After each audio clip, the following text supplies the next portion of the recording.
What's up, guys? We are back for the final coffee talk here at Flicker's Rhode Island International Film Festival. I have a very special guest. She is the subject of a documentary. Michele, you want to introduce yourself? Hi, my name is Michele Kupfer, and I'm the director and the subject of the full-length documentary, Parting the Waters. Amazing. Can you tell me a little bit about what Parting the Waters is about? Yeah, so Parting the Waters is a really personal film. We all have stories, and this is about my story. I was on the 1980 Israeli Olympic swim team, and it started off as after 40 years getting together with my swim team to swim again. But we pivoted a lot and made the film much more universal about what swimming was, the sort of the savior for myself as I went through life, even as a child with some trauma, as an adult. And it all came back to swimming. And it's really a film about trauma, about courage, and then finding a path, that you're never too old to find that path to something different, to feeling good about yourself, and to make an impact in the world. That's amazing. What was your time like as a swimmer? So did you go to the Olympics? So I was a really good swimmer when I was young, and it got me to stand out in my family because I was squeezed in between two sisters and a brother who were just really good students.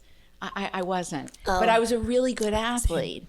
And so that was my outlet, swimming. Yeah. And around 12, I saw that I was not just going to these swim meets, but winning these swim meets.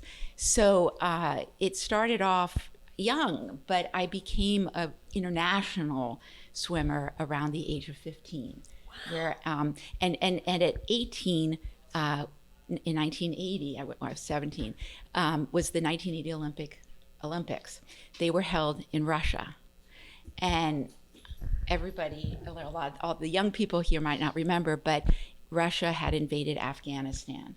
And America boycotted the Olympics. And so did many other countries. Most Western countries did, which was devastating. I mean, it's the ultimate disappointment for an athlete to work so hard for something and then have it taken away, not because of illness or something happened to you, but because of politics. Oh. So it took a lot of push to keep going, and in the film I go to another big event with my team, which I try to emulate what that would have been like for the Olympics. Yeah. But then the story goes, my goal was to meet up again 40 years later and to swim as a master swimmer. And we have incredible personal stories that go along the way, stories that are universal about being a sister, a mother, trauma that happens to all of us. So our goal in this film was to make it so when the audience watches it, whether you're an athlete or not, you're going to relate, you're going to feel. I love that. That's incredible. So, I mean, you kind of touched on it a little bit, but what's something you hope people take away when leaving the theater after seeing your film? The real takeaway for me with this film is that anybody who's watching it will feel that they're not alone, that they're not the only ones who might have had a child with a chronic illness or a learning disability or a death in the family, or they were an athlete and didn't get to go, or just is an athlete that does it for their mental health, which is what many of us do. And to feel that it's never too late. Filmmaking has been my second career. And there can be a third, there can be a fourth. There's always a light out there, and you just have to find it.